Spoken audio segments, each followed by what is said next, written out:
ಚಿನ್ನಸ್ವಾಮಿ ಕಾಲ್ತುಳಿತ ದುರಂತ ಹಲವಾರು ಸವಾಲುಗಳನ್ನು ಹುಟ್ಟುಹಾಕಿದೆ. 11 ಜನ ಅಮಾಯಕರ ಸಾವಿಗೆ ಹೊಣೆ ಯಾರು ಅನ್ನೋ ಸವಾಲು ಇದುವರೆಗೂ ಕಾಡುತ್ತಲೇ ಇದೆ. ಪ್ರಮುಖವಾಗಿ ಎಲ್ಲರೂ ಬೊಟ್ಟು ಮಾಡಿದ್ದು ಪೊಲೀಸ್ ಇಲಾಖೆಯತ್ತ. ಆದರೆ ಇಂತಹ ಮತ್ತೊಂದು ಘಟನೆ ಮರುಕಳಿಸದಂತೆ ಪೊಲೀಸ್ ಇಲಾಖೆ ಎಚ್ಚೆತ್ತುಕೊಂಡಿದೆ. ಪೊಲೀಸ್ ಇಲಾಖೆ ಹೊಸ SOP ಜಾರಿ ಮಾಡಿದೆ. ಈ ಕುರಿತಾದಂತಹ ಕಂಪ್ಲೀಟ್ ರಿಪೋರ್ಟ್ ಇಲ್ಲಿದೆ. ಸ್ಟೇಡಿಯಂ ಕಾಲ್ತುಳಿತ ದುರಂತ ಬೆನ್ನಲ್ಲೇ ಖಾಕಿ ಅಲರ್ಟ್. ರಾಜ್ಯ ಪೊಲೀಸ್ ಇಲಾಖೆಯಿಂದ ಹೊಸ SOP ಜಾರಿ.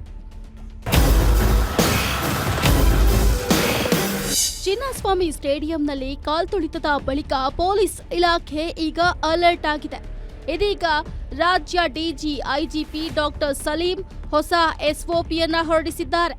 ಪ್ರಮುಖವಾಗಿ ಹೆಚ್ಚು ಜನ ಸೇರುವ ಕಾರ್ಯಕ್ರಮಗಳ ಮುನ್ನ ರೂಪುರೇಷೆ ತಯಾರಿ ಮಾಡಿ ಸ್ಥಳದ ಬಗ್ಗೆ ಕೂಲಂಕುಷವಾಗಿ ಪರಿಶೀಲನೆ ಮಾಡಬೇಕು. ಆ ಬಳಿಕ ಸ್ಥಳದಲ್ಲಿ ಅಪಾಯದ ಸ್ಥಳಗಳನ್ನು ಗುರುತಿಸಿ ಅಲರ್ಟ್ ಮಾಡಬೇಕಿದೆ. ಆಗ ಬೇಕಾದ ವಸ್ತುಗಳನ್ನು ಬಳಸಿ ಅಧಿಕಾರಿ ವರ್ಗ ಯಾವುದೇ ಅಡಚಣೆ ಆಗದಂತೆ ಕ್ರಮ ಕೈಗೊಳ್ಳಬೇಕು ಅಂತ ಸೂಚನೆ ನೀಡಲಾಗಿದೆ.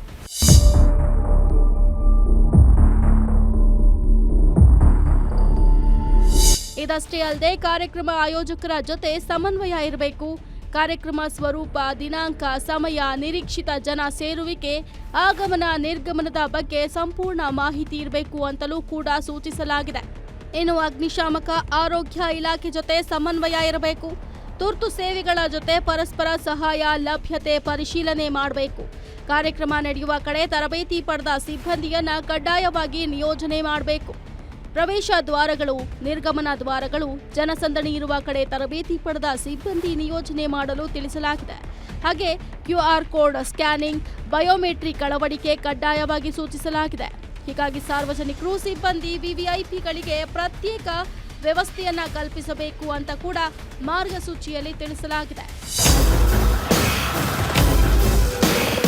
ಹೀಗೆ ನೂಕುನುಗ್ಗಲು ಉಂಟಾಗದಂತೆ ಸರತಿ ಸಾಲು ನಿರ್ವಹಣೆ ಮಾಡಲು ಬ್ಯಾರಿಕೇಡ್ ಹಾಗೂ ಸೂಚನಾ ಫಲಕಗಳನ್ನು ಬಳಸಬೇಕು.